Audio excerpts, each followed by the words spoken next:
E allora partiti anche questi 8 protagonisti, l'abbiamo trovato in apertura, si è scaldato con i 50 stile libero e ora in acqua con la sua gara preferita, Mattia Zuin, corsia 4 per il Nottoli Nuoto 74.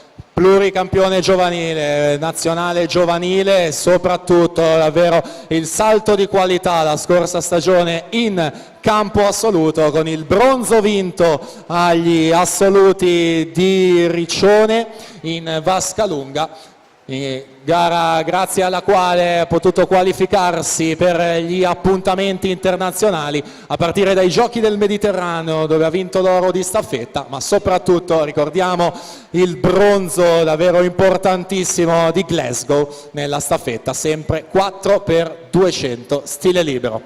Convocato in nazionale assoluta anche l'ultimo appuntamento di dicembre, campionati del mondo di Hangzhou in vasca corta, finalista in quell'occasione sempre nella staffetta 4x2.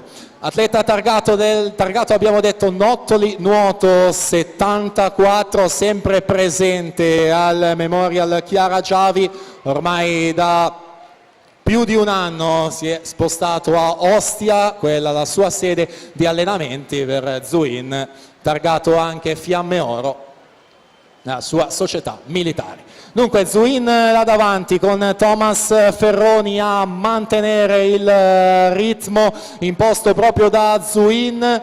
Vediamo come si completa questa ultima batteria, nessun problema per la vittoria, Mattia Zuin con il miglior tempo assoluto, 1:50:66.